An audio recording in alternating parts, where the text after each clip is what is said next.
Greetings YouTube and welcome to the Blue Corner into a Yu-Gi-Oh! Deck profile and regionals report. This is going to be on what I played at the last weekend's regionals I had, which was in Saskatoon, which was Voiceless Voice. I ended up going 4-2 and bubbled at 9th place, which is of course a bitter pill to swallow, especially since one of those losses I had was ultimately my own undoing. If I had read my cards a little more closely, I might have actually been able to win that one. And, yeah, win that one, and then lose one more, only once, and then get into top 4. That's how it was. But, oh well, learning experience and whatnot, so whatever doesn't hurt us makes us stronger.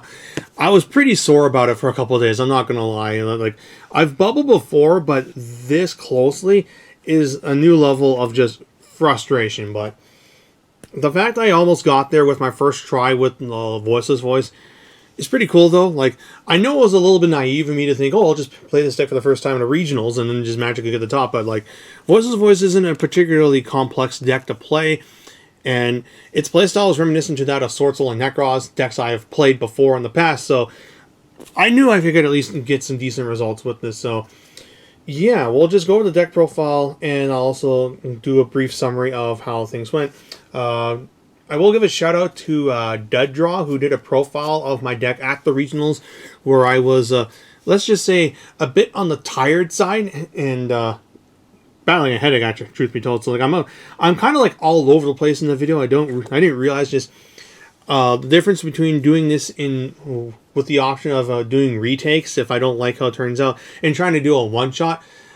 Yeah, I'm kind of like a little bit everywhere, but I was in desperate need of some Taco Bell at that time. So with that being said, let's just get into it. So I'll try not to like make this video too long. Like I want to explain this deck a little bit, but at the same time also like get in a regional report. I've done like 2 takes on this, and they've been like 50 and 40 minutes respectively. But as far as what this deck is, it is a ritual archetype whose playstyle is, like I said, similar to that of Necros, but with a Swordsoul's linearity, because this is your main card. This is low. You want to summon low all the time, or at least as much as you can. It's your Moye. And because she's so important, you have essentially 6 copies of her.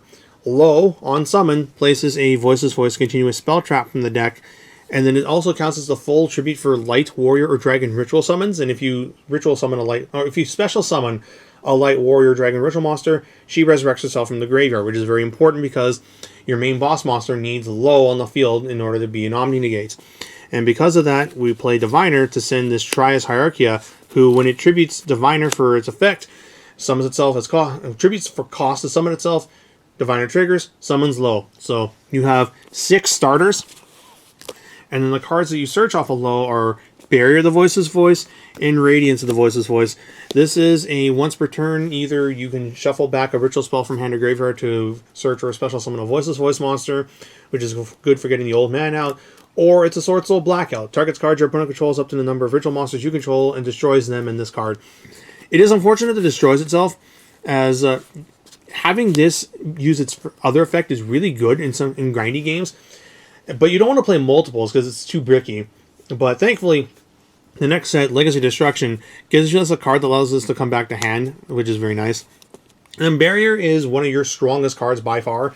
It is a once per turn rota for the entire archetype, including spell traps, which is very, very nice. And if you control low on a ritual monster, your light monsters can't be targeted for effects, which just solos certain matchups. Like, you know how Mikanko, the Huli Lock, just straight up wins you games against some decks?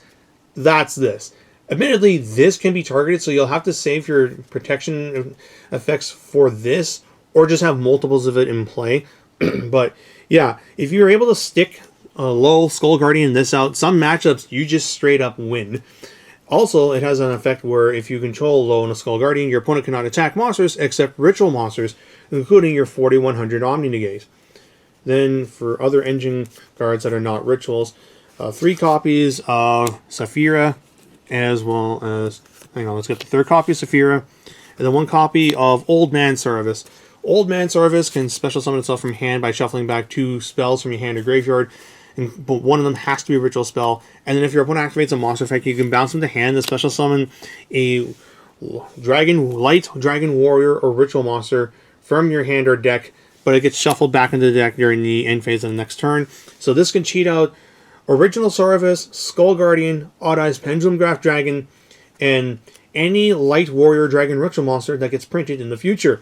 And given that Blue Eyes is a light archetype, if they ever print a good Blue Eyes Ritual monster, you can play it. And then Saphira can discard herself to Foolish a ritual spell and then add a Light Warrior or Dragon Ritual monster from deck or graveyard to hand. You can also banish her to perform a ritual summon. Very, very good card. However, she's also weak to almost every hand trap in the world. Ash, Bell, Crow, Called By. You name it, she's been hit by it. But she's so strong when she resolves. Then for the ritual monsters, 2 copies of Skull Guardian. It becomes 4100 while Low's in your graveyard or play or on the board. And if the Low's on your board, it's an Omni Negate.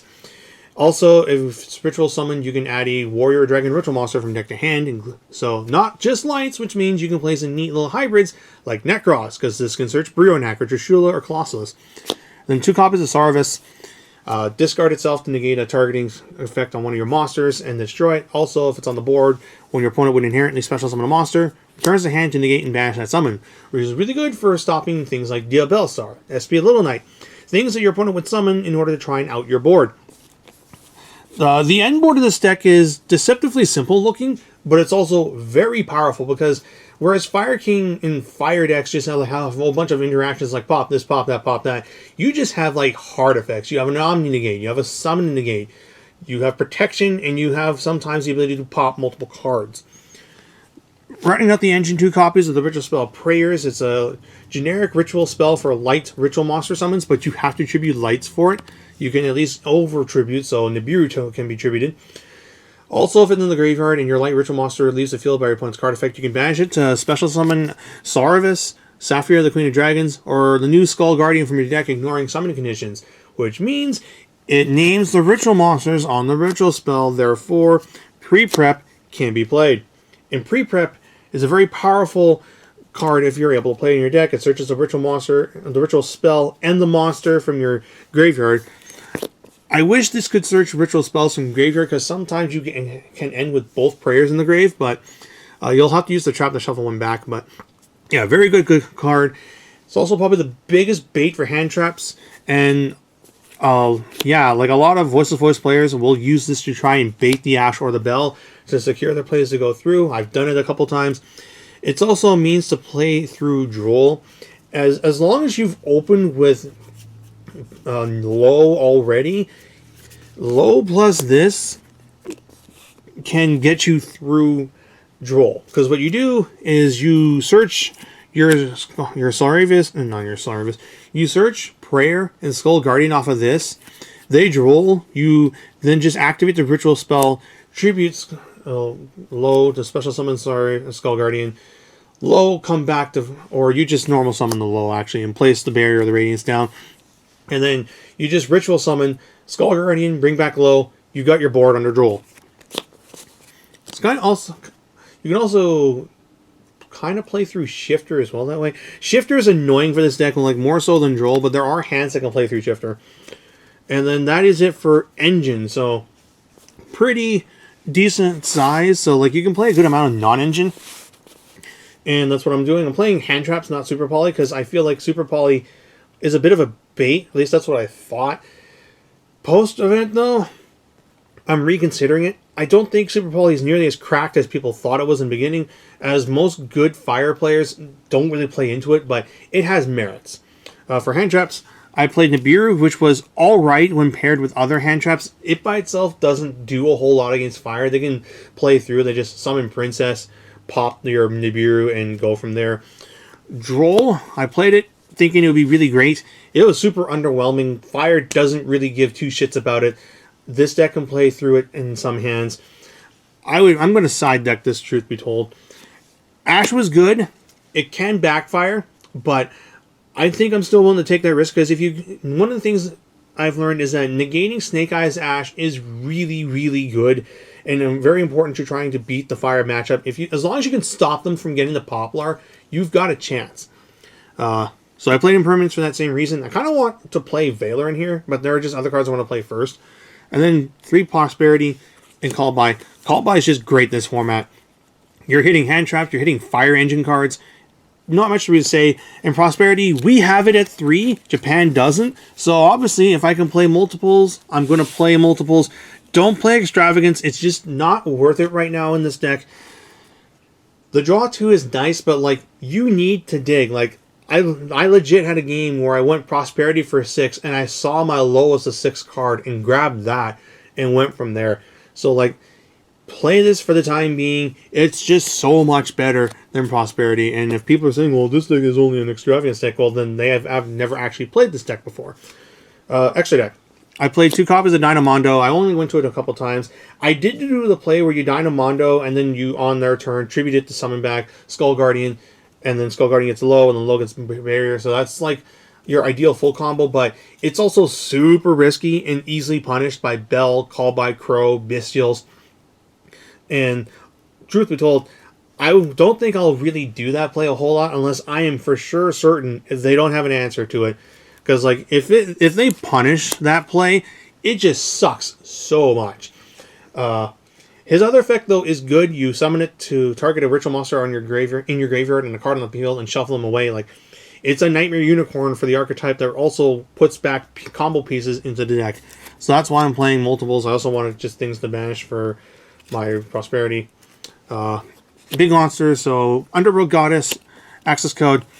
These do come up. I forgot to bring Celine though, and therefore I was never able to make these. This should have been the Celine because I'm playing Drolls, and Celine resurrects a spellcaster from your graveyard. Go figure. So that's a change I'd make. So big oof there. I also forgot to bring a Dark, and I would have played him too. Little Knight, it comes up. Anima and Linkuriboh, these also come up. You have a level 1, so you can make these. This is to out things, and then this is to help you make Dark to try and go into SP Little Knight and whatnot.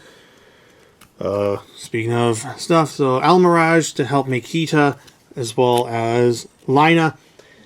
I didn't play a single mirror, but I figured there might be a chance I would, or maybe I'd be able to catch and grab an effect wheeler off of this. Didn't, but I would still play it because Voiceless Voice did very well at regionals this past weekend across the TCG. So I expect to see more of the deck going forward. And there's just some random light decks in my area where this will come up. Then I played Typhon. He comes up. Chaos Angel. This card does come up. If you don't have it, it's fine.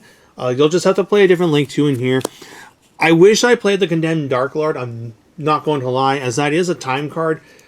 But ideally, you're not really going into time with this deck, even though I went to the time twice. But one of that was because of my own undoing, basically. And yeah, but like, if you are able to resolve the Diviner, you can go Trias and Low to make this, to banish something that you might have trouble getting over with simple beating down, because your main game plan of killing your opponent is just swinging with Skull Guardian until they're dead. And then Diviner targets. So, yeah. As far as, like, I think are mandatory for the deck, at least one Dynamondo, your 2 Diviner targets. I think this is mandatory, as certain decks just still lose to Typhon. I think when it comes to Link ones, Relinquish Anima is your main that you want. Linkuriboh. And then after that, you can play other cards too, Charmers and whatnot. But if you want to play like a Super Poly package or the Branded Engine, I think you can play those in place of these. But if you have other cards like SPs, like Chaos Angel, play them.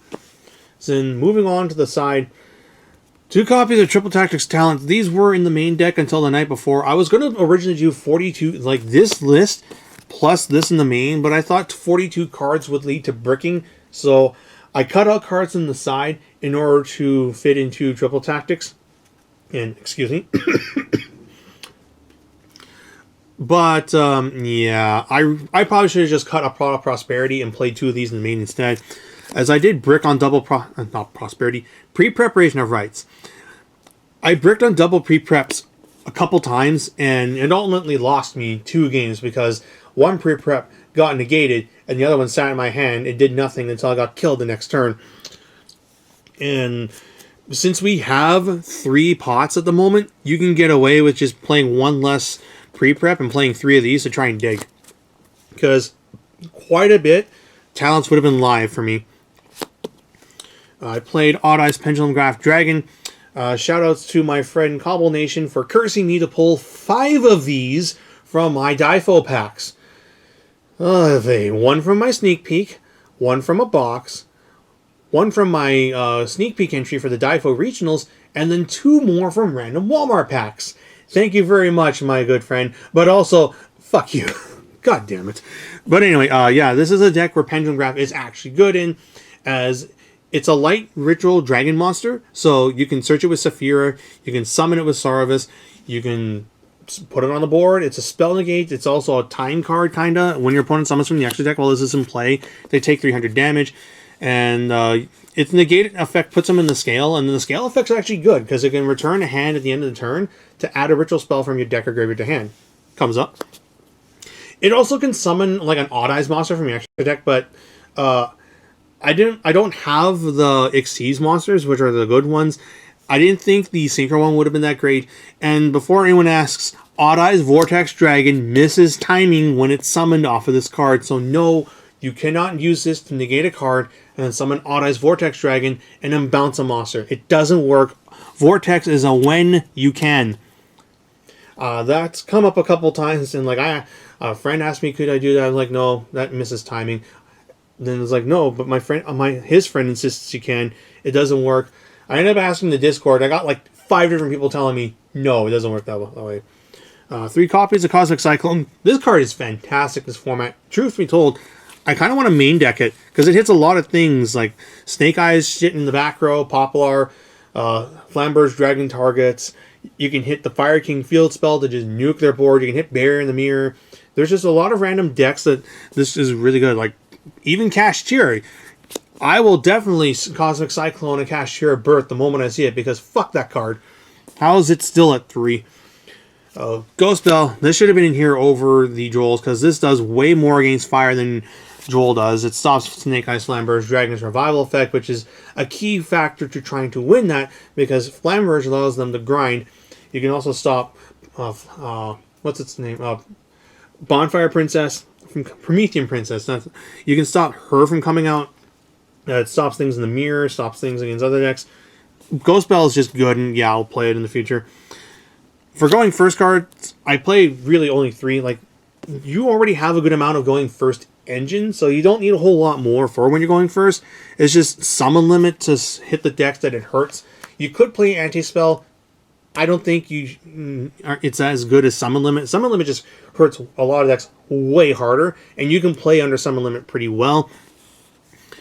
And then rounding it out, I played 2 mass back row removals along with a thrust to respect certain decks like Labyrinth, Rescue Ace. I figured that if I go against Rescue Ace, 3 Cosmics would be enough, so I wanted Lightning Storms and Feather Duster to just wipe their back row and play. And I figured Thrust would be playable, but it ended up not really doing much for me. So, as far as like changes I would make this deck going forward, I'm going to move the Joels to the side, and I'm going to put the Bells in the main. I'll cut a pre-prep in order to put a triple attack in, and that's how I would play the deck pure. I didn't play Super Poly, and I kind of want to now, but in the side, as I don't think it's worth it in the main, especially with Fire being such a prominent deck, because it doesn't do a whole lot against them. Yeah, you can Super Poly away Fire King board setup, but Kieran doesn't target, so they can just pop the Mud Dragon. And most good Snake Eyes players will not have the Amble Whale plus Flamberge setup. They'll have like Zealantis plus maybe Flamberge. Granted, Super Poly can be used to get rid of the IP and Zealantis board. So I kind of want it for that. And I kind of want to use Super Poly to just get away the Snake Eyes that are summoned off of Flamberge Dragon. So maybe it's good against, maybe it's better against Snake Eyes than I thought. It's just not as good against Fire King as I thought. But then I played no Fire King. Another thing I want to consider is Branded Fusion, as Turns out Branded Fusion is actually pretty strong in this deck. You have a lot of good light sends, and it unironically helps you play through Droll and Lockbird, because if you go low into Barrier to get Saphira and lay Droll, Branded Fusion still lets you make full board. Plus, Branded Fusion is Ash-based, which allows you to resolve your other cards better.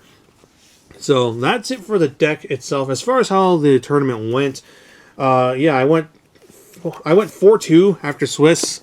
Round 1 was up against a newbie for hire player, and therefore I absolutely just destroyed him. He tried to do stuff on my turn, but he couldn't. Like, he tried to play a quick play spell on turn 0, and is it turn 0? Basically, I won the die roll, went first, and he tried to use call by. I'm like, you can't do that. And it was just kind of that, so yeah, I beat him pretty easily. And then the next round was up against Rescue Ace Horse. Guy played super slow. We finished game 1 with 10 minutes left on the clock. And then game 2, it was a draw. But because I won game 1, I won the match. Round 3 was up against Snake Eyes. That was the only match where Droll Lockbird actually did anything. But that's because Droll Lockbird was paired with Nibiru. So take that for what you will. But yeah, game 1, Droll plus Nib plus Engine. I won. Game 2, he had Anti-Spell. And, he had Anti-Spell and a hand trap. So I wasn't able to play, and even though I had Droll Nib plus a secondary Nib, he used Nightmare Phoenix to pop my set pre-prep, and it just went downhill from there. Game 3 opened full combo, and he didn't have any hand traps, so I won. Next round, I was against Snake Eyes Fire King. No. It was just Snake Eyes. I never played a single Fire King. Game 1, I managed to break. I stopped him from making full board setup, so I'm able to establish my board, and it's a back and forth where I have the life lead for the entire game, and Barrier with my setup. He tries to break it once with SP Little Knight, so I have to negate it, of course. He finally does it because I make an SP. I use low and hierarchy to make a Chaos Angel to banish his Promethean Princess, thinking if I cut him off from that, it'll be a lot harder for him to grind out the game.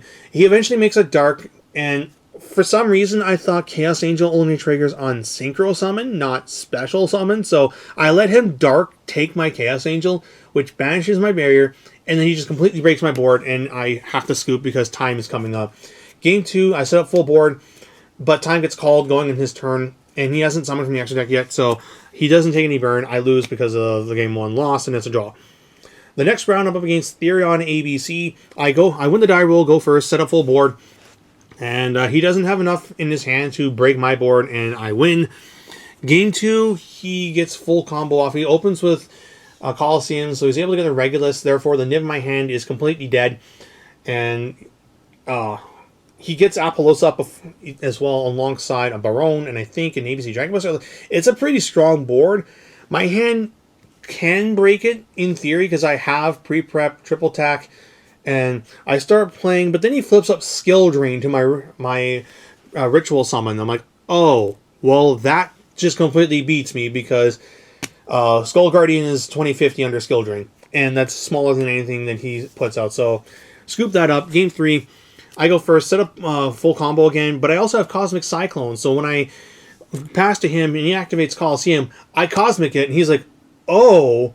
He wasn't expecting me to side in Cosmic Zone first. I'm like, yeah, no, you play field spells. Because he's like, it's Rev, Synchron, Therion, ABC, Pile. So, and he opened with Rev, Synchron all 3 games. So, yeah, he's obviously going to try and use Ancient Fairy Dragon to cycle through his field spells. So, between Union Hanger and Therion field spell, I have, good targets for that. Plus random back row he sets. So, he loses because he can't beat my full board otherwise.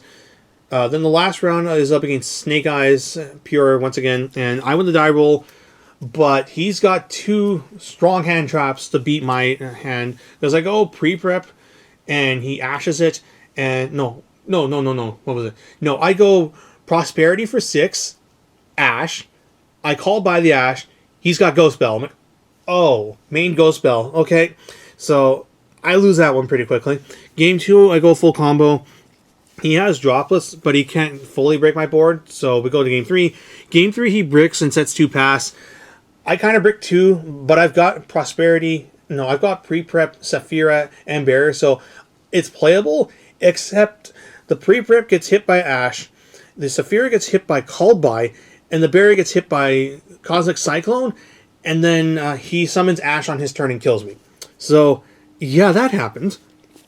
Ultimately, what I learned from this is that had I read my cards better, I might have been able to win that round 4, and in turn, that probably would have gotten me the top, because that guy ended up finishing X1, and mind you, had that first round opponent not dropped, maybe I could have won. Maybe I could have got squeaked in at 8th place. The thing is, though, like, he probably would have gone he would have not won a single match, so that probably would have been about the same. But, yeah. Still, in the end, like, had I played a little bit better, I might have gotten that top. It was pretty damn close, though. And, like, I am determined to try again on a couple of regionals in Calgary. We'll see how that turns out. As for what build I play, it remains to be seen. I'm liking the idea of the branded build, or I could play a more conventional build. I've got a month and a half to try to cook on this regard, and there's also like a YCS coming up, so we'll see what happens. I do believe that this deck will top YCS Vegas, and I could see it also winning a YCS down the road. Before Legacy of Destruction comes out, this deck is a firm tier 2. I think it's like high tier 2, maybe even top of tier 2. I think it's very much in the same like league as Branded and Labyrinth and Kashtira. Fire is in a league of its own, but this deck is still very much a contender. And like the people go, well, it's only good because of Max C and the OTG, because it plays well in the Max C. No, this is not Vanquish Soul. This is better than Vanquish Soul. And just like people like to underestimate this deck, and then they get clapped. And it's going to be very satisfying to see this deck top the next couple YCSs, because it's that kind of deck. And watch those people eat crow.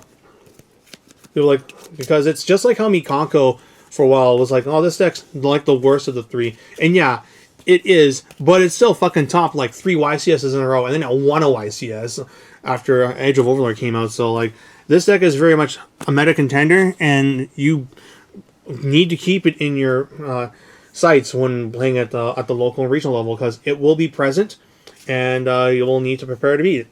So that being said, comment down below whether you're playing this deck or not, what kind of build you're playing, or if you're trying to build it.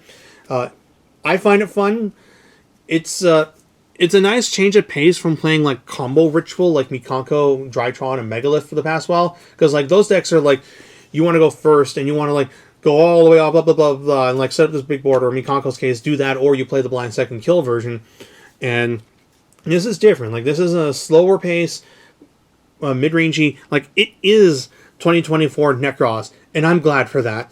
So, if you played Necros back in the day, and you really like Necros, I highly recommend picking this deck up, because it's probably the closest you'll get to playing Necros for the foreseeable future. Until next time, this is BlueStar899, jacking out.